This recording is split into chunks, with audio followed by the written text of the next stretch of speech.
I'm going to be real. 9 times out of 10, if kids find something really good, it's probably bad because kids are kind of dumb. Like, I was a kid and I was dumb. I'm still dumb, but a little less dumb now.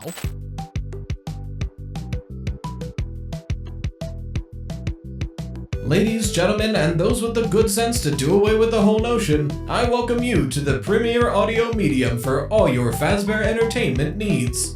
The Freddy Fazbear Pizza Podcast. Note, FFPP is not responsible for any loss of appetite, disinterest, dismemberment, or other legally classified statuses. So strap in and enjoy. Welcome back to the Freddy Fazbear Pizza Podcast.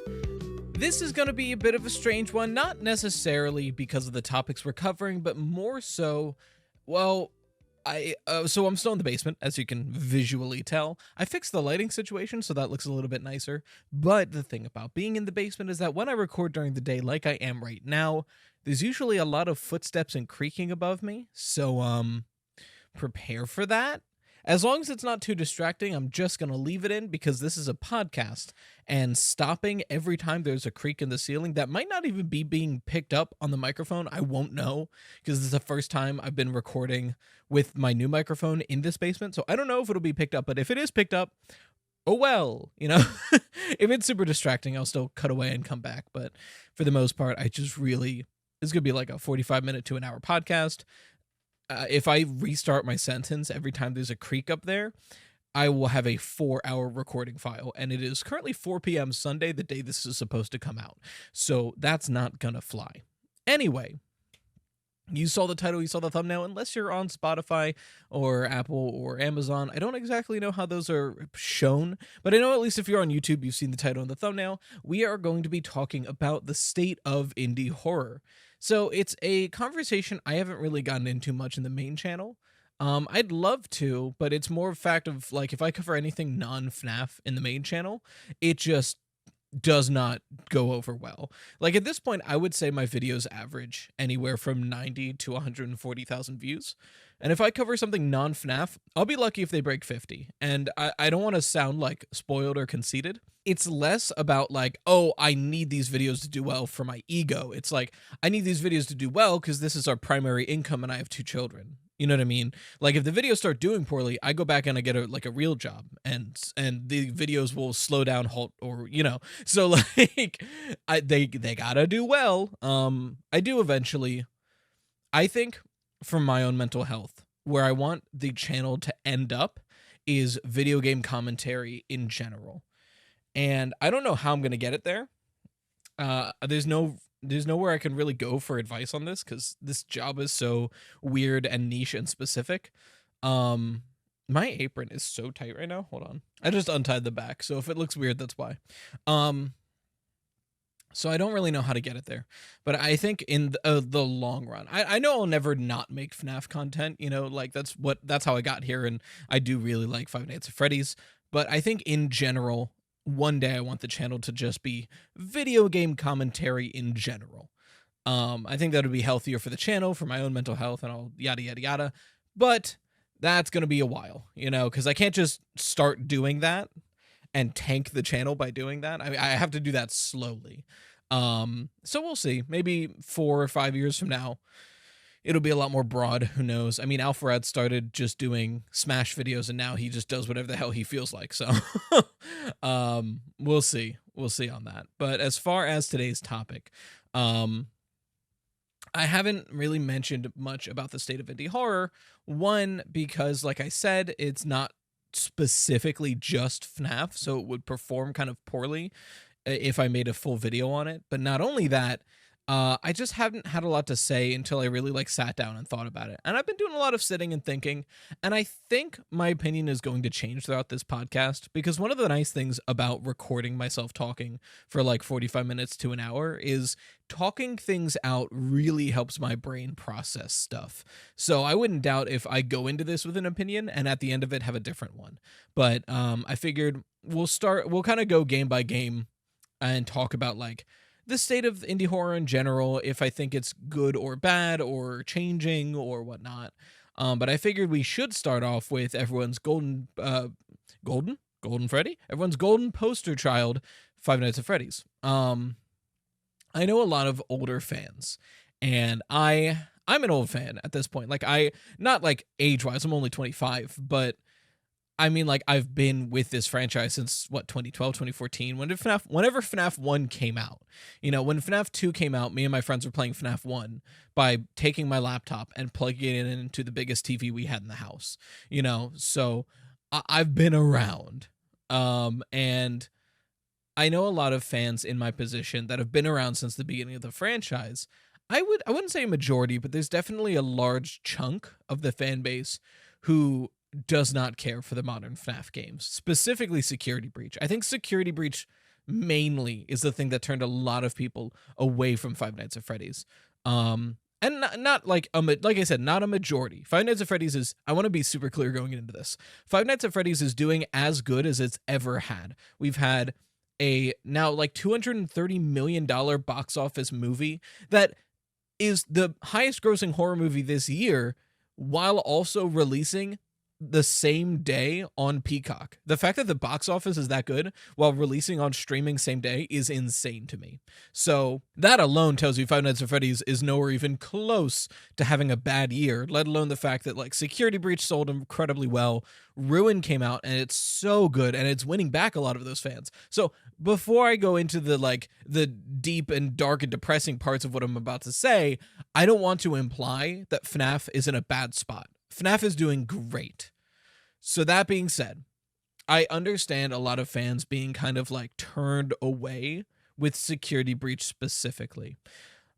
I wasn't. I really did enjoy Security Breach. It burned me a lot. Like the glitches on release really ruined my experience. I got soft locked so many times that like I streamed it, and I think I'll have to find the clip. I don't think I'll find it in time to put it in this podcast, but it's there somewhere. But like when I streamed it, I remember that moment where I got to 6 a.m. and I was going for the burn trap ending, and we got all the way finished. We did everything.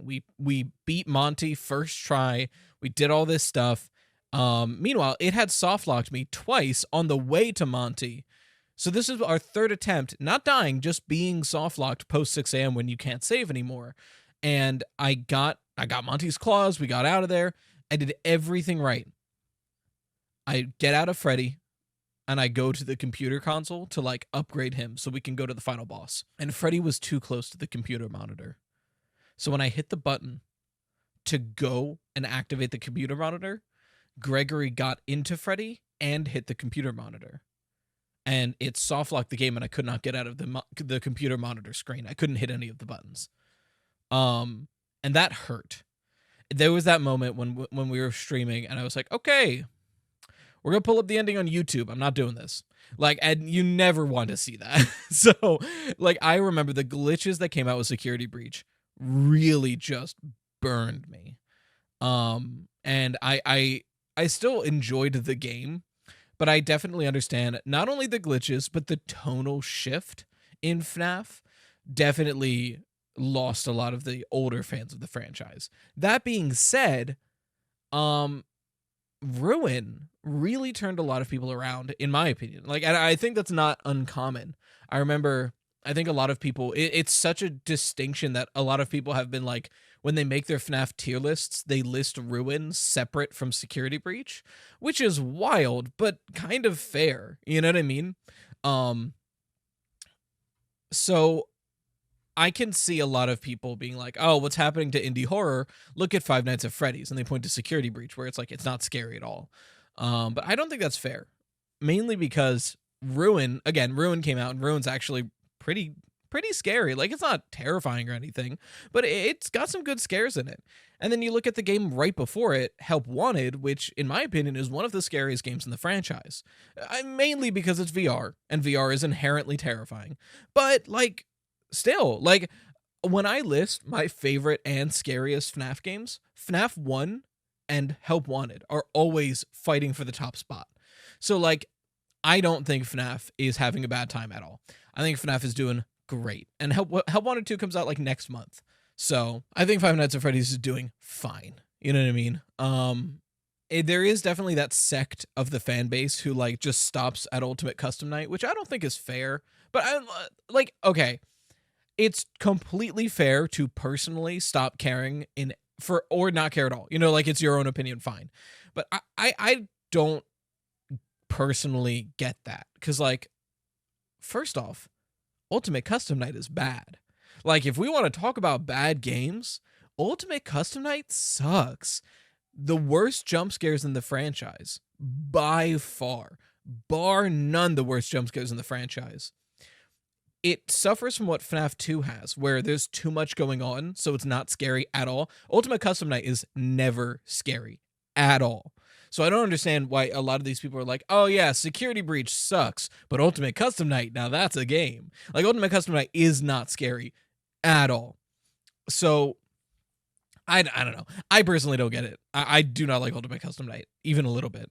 And I mean, primarily because, like I said, the jump scares are terrible. It's not scary. And there's a part of me that just really likes scripted progression, you know, like night 1, night 2, night 3, night 4, night 5, where it gets harder in an understandable and approachable way. So when you go into Ultimate Custom Night and there's none of that, like, I understand Ultimate Custom Night needs to exist. I understand that. But I barely count it as a game, to be real with you. You know what I mean? But yeah, that's Five Nights at Freddy's. So I see a lot of people when the issue of, like, actually, before we get into that, let me go into, like, another game that I think universally people can be like, oh yeah, that's a pretty good game. And there's two that come to mind. And there are two other indie games that I don't think got the praise and attention they deserved. And that was Happy's Humble Burger Farm and Choo Choo Charles. So we're going to start with Happy's, because I have a lot more to say on Happy's, because I played the fuck out of Happy's Humble Burger Farm. So part of it, and I do think part of it, is unfortunate timing. Happy's Humble Burger Farm came out like a week before Security Breach, if not like the same week. And Security Breach is obviously going to overshadow that. So part of it, I think, is just unfortunate release window timing. But Happy's Humble Burger Farm is, in my opinion, one of the best indie horror games to come out in the last, like, 5-10 years. It's really, really solid. One, decently scary. It's got some good scares in it, you know. It's not horrifying, but it's got some good scares in it. Two, really fun gameplay. Like, I've gone back and played the Zen mode of Happy's Humble Burger Farm, where you just do the burger part of it. I've gone back and played that way more than I've played any FNAF game. It's just a fun thing. And then, like I said, the soundtrack's great, the gameplay is great, the scares is great, the lore is pretty good, it sets up for a sequel. I'm so excited to see what Scythe Dev has coming up next. But when people are like, oh, indie horror is going down the drain, no one talks about Happy's, which is a shame, because it's such a good, solid game. And I don't understand. Is it just because it got overshadowed by Security Breach? It's so good. I'm going to play it on the channel soon, just to, like, be like, hey guys, do you remember this game? Because it's good and no one's talking about it. So I'll get into this when we kind of talk about the scene as a whole, but I really feel like part of the reason why people are like, oh, indie horror is dead, is because some of the really good games out there just don't get enough attention. And then people focus on the fact that, like, the popular games are the ones kids are obsessed with. It's like, okay, well, don't look at those ones. Look at the good ones that are coming out at the same time. Perfect example of it, fucking Choo Choo Charles, right? Choo Choo Charles came out in the middle of all of this Garten of Banban nonsense. And we'll get into Garten of Banban, believe me. And actually, is that true? When did Choo Choo Charles come out?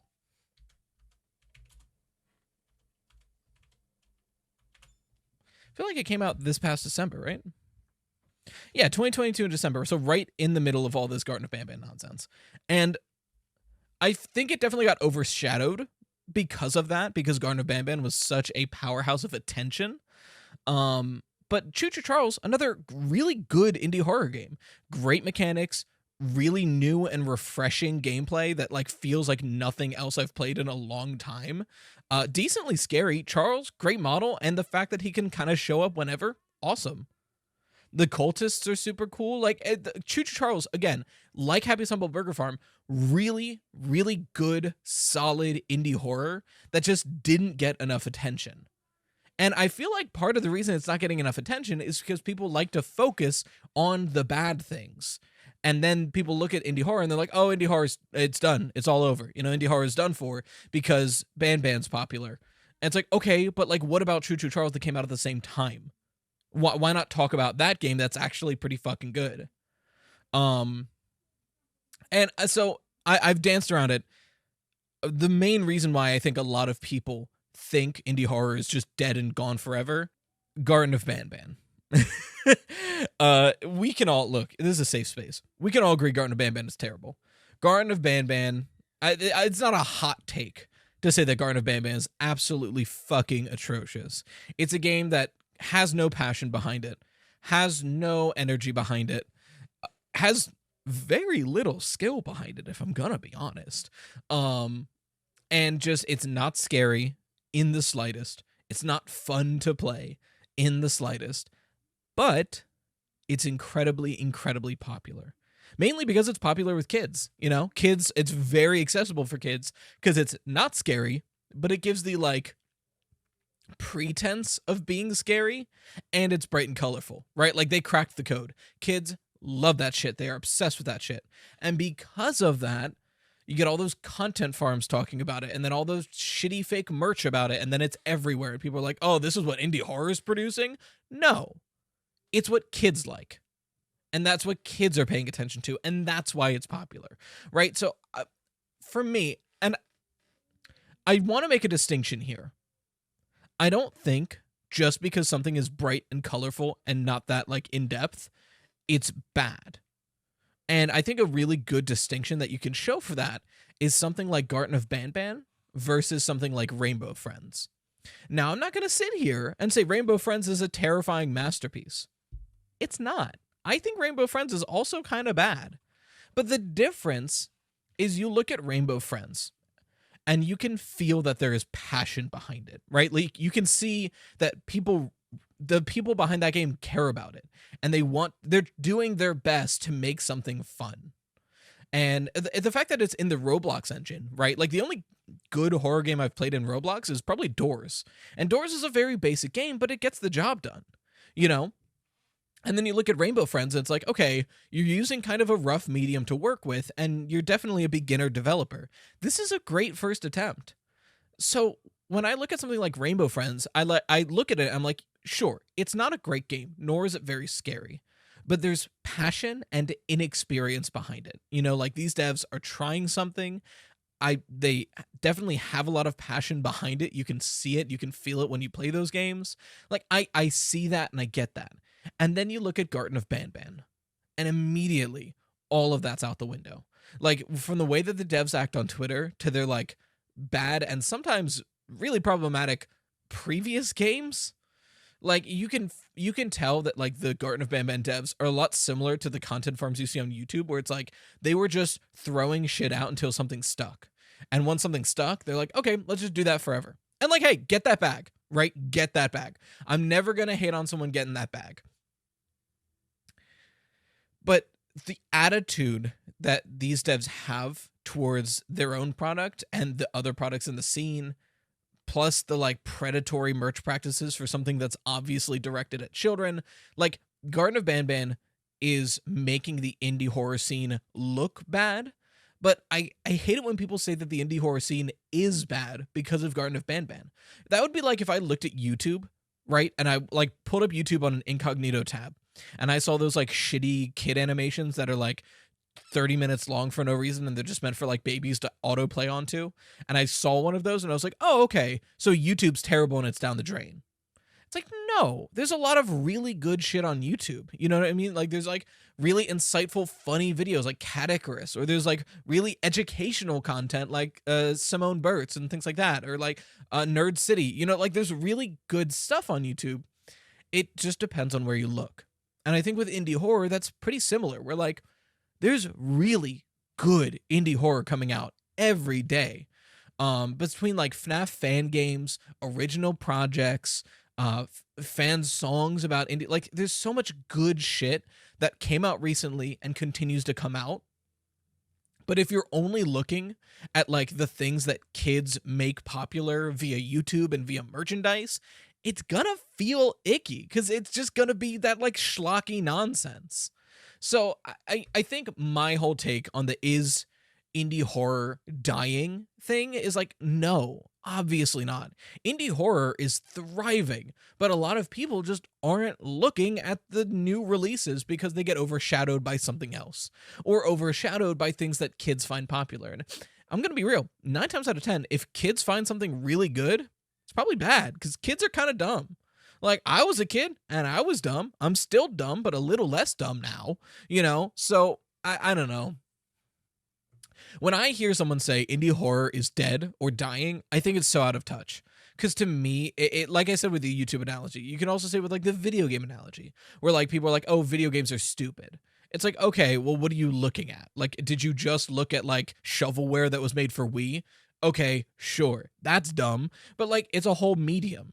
I can't get behind the mentality of tossing aside a whole genre or medium of thing because some of the stuff in it is bad. Like, that's just ridiculous to my mind.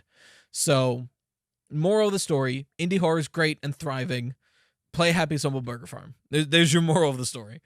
It's only been like 20 minutes, but I can't think of anything else to say, and I'd rather just move on. So, we'll move on to questions.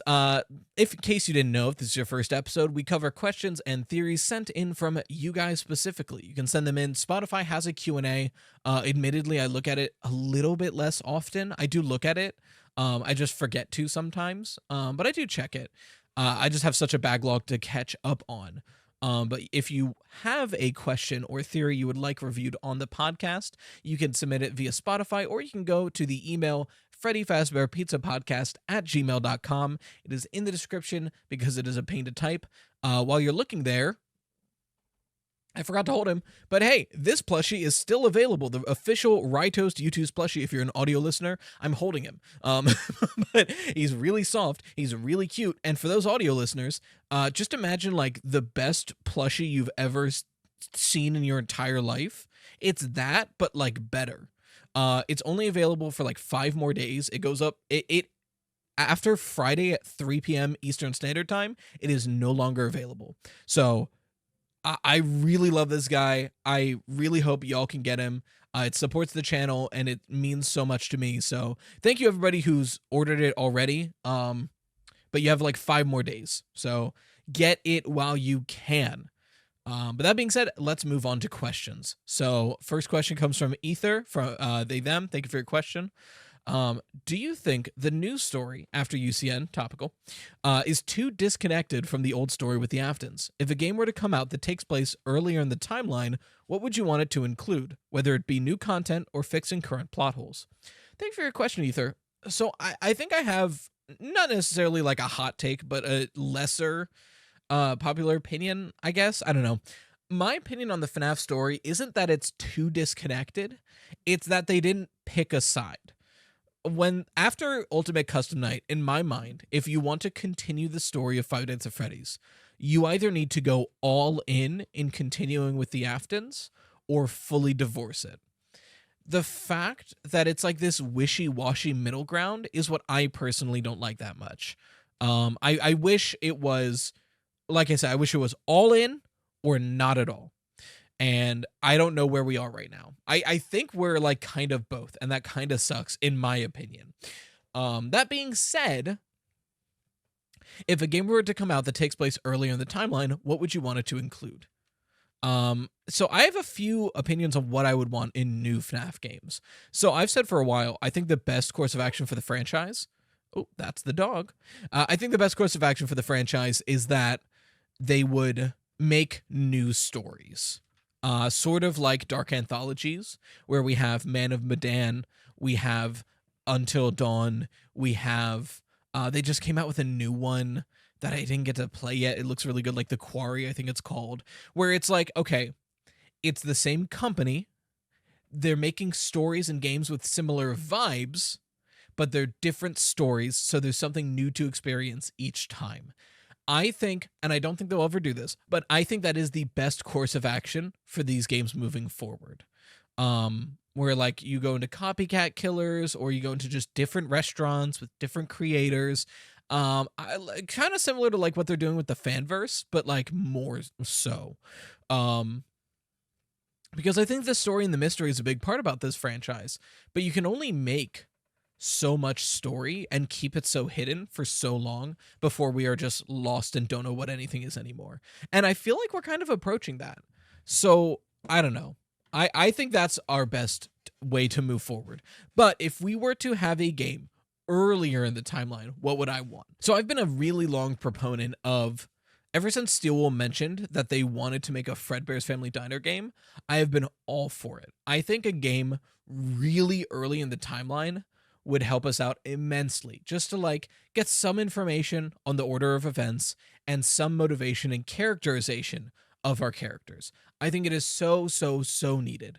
And I think Steelwool could pull it off. I think a Steelwool led Fredbear's Family Diner game would be really solid, because we know that they're good with like small environments. Like Ruin showed us more than anything that Steelwool can knock it out of the park when they don't have to make an entire fucking mall, right? So I think if they had to work with like Fredbear's Family Diner, which ostensibly is like a dining room, a kitchen, and like a couple back rooms, I think they'll knock that out of the park. But I also, I would be remiss if I didn't say that I do really think we need a game between Help Wanted and Security Breach, or even just between FNAF 6 and Help Wanted, because the journey from like FNAF 6 Ultimate Custom Night to Help Wanted to Security Breach, those two gaps have like nothing there. There's a lot of right there. So I think 2 games would be really helpful right there, or even 1 game that kind of covers a lot of it. I don't know. I think that those 3 areas we could use the most help in. I wouldn't mind other earlier timeline games, but I think Fredbear's Family Diner, FNAF 6 UCN to Help Wanted, and Help Wanted to Security Breach are the like 3 areas that we need the most information on. So I think games there would be great. But Ether, thank you for your question. Next question comes from Star J. I believe it's Star J. Technically, the way you wrote it would be Sta RJ, but I assume it's Star J. Regardless, thank you for the question, pronouns he, him.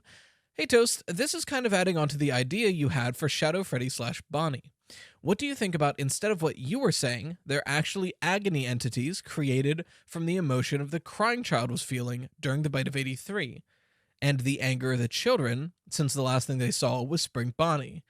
IMO Glitch Trap was a more accurate representation of the suit in good condition, and Glitch does kind of look like Toy Bonnie.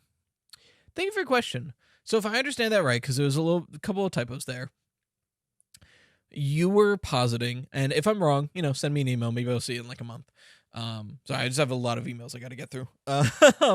But you were saying that Shadow Freddy would be the emotions the crying child felt during his bite, and Shadow Bonnie would be the combined agony of the missing child incident kids. I think that's super valid. It's one of those things where we don't have a lot of information on the Shadow animatronics, so any explanation of them is really welcome. And I think that's, I don't remember if I've heard that one before. I do like it. I think immediately the one thing that would come to mind for me is, why does the crying child's emotions turn into one animatronic, but then all 5 of the missing child incident kids' emotions turns into one animatronic as well? You would think it would be 1-to-1, so there'd be 1 Shadow Freddy and 5 Shadow Bonnies. And I mean, we don't know how agony works, so maybe there were 5 Shadow Bonnies and they just combined, or like the first one made a Shadow Bonnie and then it got bigger as the other ones. We don't know how agony works realistically, like at all. So maybe I could see that. I like that idea, and it does help differentiate why Shadow Freddy is Fredbear, but Shadow Bonnie is Toy Bonnie. Or at least like closer to Toy Bonnie than he is regular Bonnie. Yeah, I like I said, I don't have any like immediate like, now that doesn't make sense. The only thing would be that, well, why is it 1 Bonnie? I do like that. No, that's pretty good. I will say, the way you wrote the question is kind of funny, because it was like, to add on to this theory, and then you just had a separate theory. Like, it's not like bad or anything. It's just like kind of, it's funny wording where I'm like, in addition to that, something else, what I mean? No, but I do like that. I think that's pretty good. I'm still attached to my Casty and Charlie theory, even though I admit it doesn't make much sense for why they would be shaped that way. But I don't know. Shadow Freddy being the emotions of the crying child, I do like, especially because, or maybe not even especially, just also taking into account that the crying child doesn't die at the bite of 83, he dies later. So maybe it would be that Shadow Freddy formed at the bite. I don't know. Does someone have to die for agony to form? I'm not sure. Like I said before, I'm not done the Fazbear Frights books yet. There's just a lot of books, and I have not gotten through them yet. I remember I saw a comment on Reddit where someone was like, "Should we really trust Rytoast to give opinions on Five Nights at Freddy's when they haven't even read all of the Fazbear Frights books?" And I'm like, yeah, because I'm going to be super real. I feel like a lot of people in this community, myself included, have just read the summaries for majority of the Fazbear Frights books. Don't get me wrong. I do want to read every single book front to back because as an English major, I really think that specific word choice is super important. So you lose a lot in summaries, and I readily admit that. It's just a time commitment thing, right? Like I do this channel, which takes 50 hours a week, and then I have 2 kids. So like, there's not a lot of time to read a book. I'm almost on the Twisted ones. And then once I'm done that, I'll be working on, the Fourth Closet, and then I can start working on Fazbear Frights. But, and not to mention, like, I also need to do things that aren't Five Nights at Freddy's or else I'll go crazy. So like, we got a Steam Deck recently, and I've been playing a lot of Terraria on that because Terraria is like my favorite game of all time. If not, like, it's one of them, if not my favorite. I'll probably end up putting Borderlands 2 on there, but I have Borderlands 2 on my Switch, so maybe it's not worth it. So like, that's also some of my time is like when I don't need to directly be responsible for a child and I'm not directly working on my channel. Sometimes I just want to like open up Twitch, pull up a live stream, and then like play a video game. I think that's okay. I watch a lot of lives. I think you can track how I'm doing mentally by how much time I spend on YouTube lives and on Twitch streams. Because I think like if I'm doing okay mentally, I'll usually watch a live stream for like anywhere from a half hour to an hour a day. And it'll just be like, oh yeah, I've got nothing else going on. Let me pop this open and play a video game. If I'm like really stressed out or not doing well mentally, I'll have an earbud in and I won't even be like watching the live stream, but I will have a live stream playing like all day.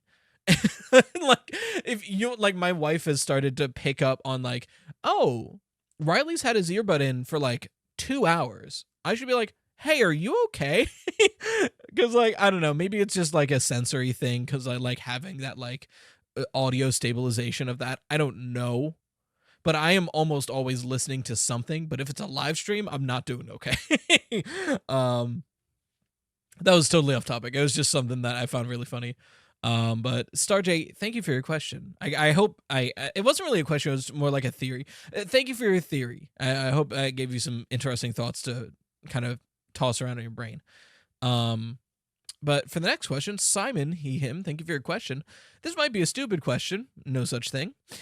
But I sometimes get the feeling that, as a community, we can get way too fixated on solving a particular mystery that we forget how it fits into the overall narrative and why we should even care about it in the first place. 2 examples that come to mind are the Midnight Motorist minigame and Glamrock Bonnie's story in Security Breach / Ruin. Suppose that one day we manage to definitively solve these mysteries and we get a 100% confirmed answer.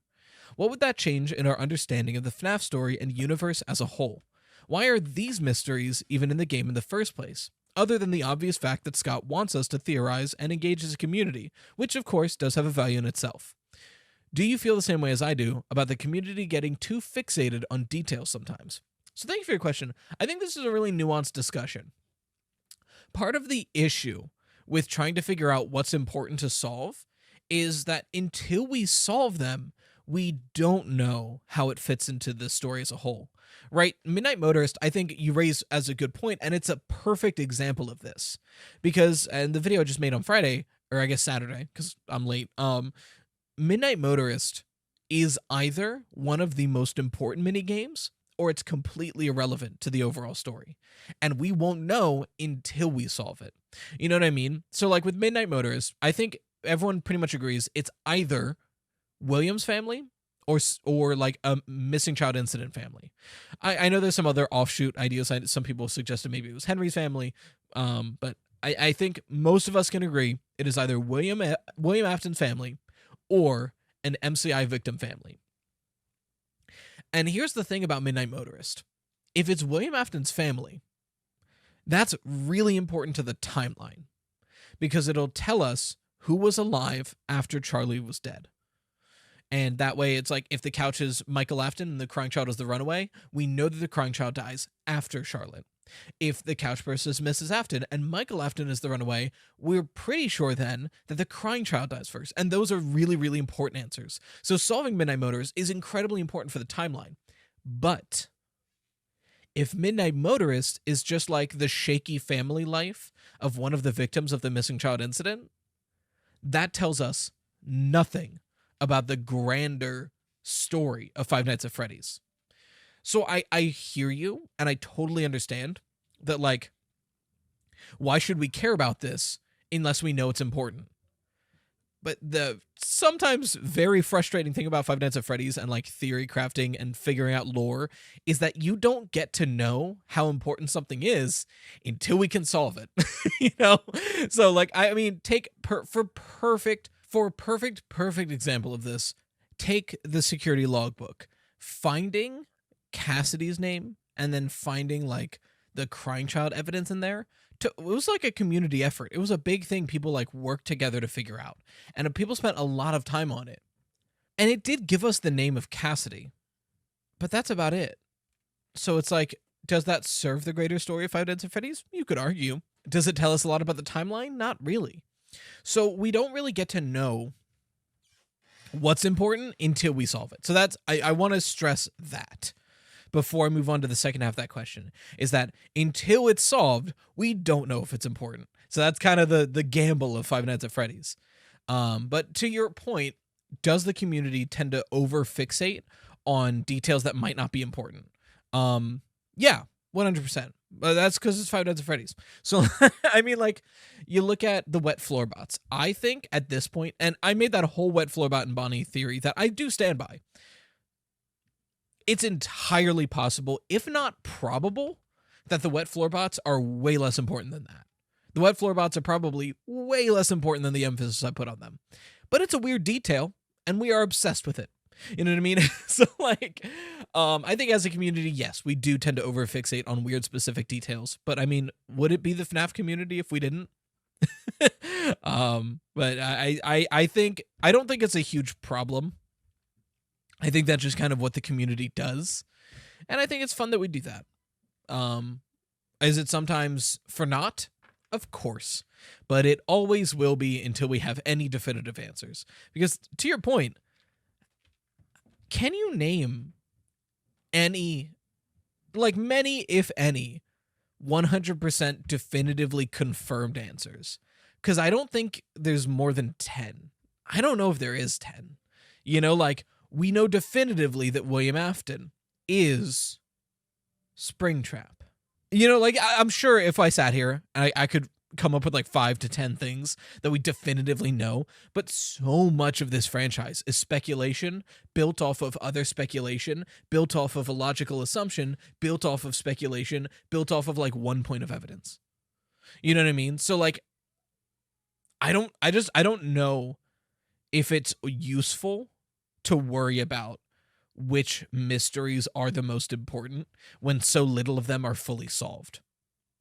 But that's my opinion on that. So thank you for your question, Simon. Moving on to our last question of the day. Totally not Barbadroid. I wonder who that is. I've recognized the email. Who knows? It's totally not the thumbnail artist who everyone loves because they're very talented. But totally not Barbadroid, pronouns any all. Thank you for your question.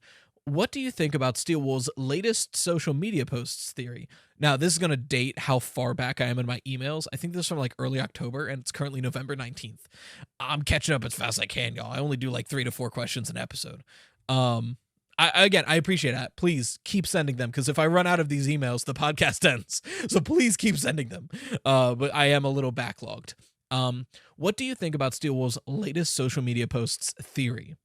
In Guess the Sketch, there are usually games or game media that refers to 80s, early 90s. There have been some special dates that connect either to Security Breach and especially a circus theme, like Balloon Day with a picture of Balloon World art that kind of connects to Balloon Circus, Elephant Day with the mascot suit of a clown elephant, and so on. It's pretty sus because it began after Ruin and always has FNAF tags. Thank you for your question. I definitely think that they are laying the groundwork for that mysterious project that we accidentally saw in the game files. So for those who don't know, in the Security Breach Ruin game files, there was a lot of unused maps that they just kind of left in there. I don't know if they did that on purpose or they forgot that we are crazy, crazy fans that dig through everything we're given. But one of those map files had a note on it that says, leave in, ask J-Top. I'm paraphrasing because I do not remember exactly what it says, but I know it at least says, ask J-Top foreshadows something for Carnival or something like that.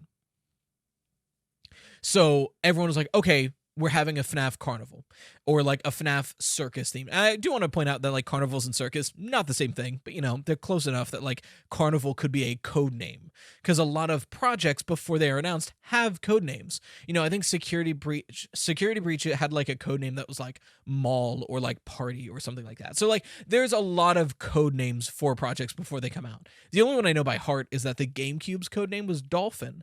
And I only know that because the emulator I use for GameCube games is called Dolphin. It's a great emulator, by the way. Anyway, so I definitely think that plus all these 80s and 90s things they keep showing, it's possible that this Carnival game takes place way earlier in the timeline than we thought. I don't know if it'll be Fredbear's, but I think it could be like a circus or carnival theme sometime during the FNAF 2 time era.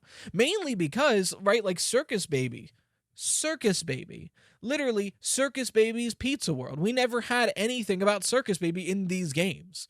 So I don't know if it would be sister location related, but I think it would be Circus Baby and Ballora related.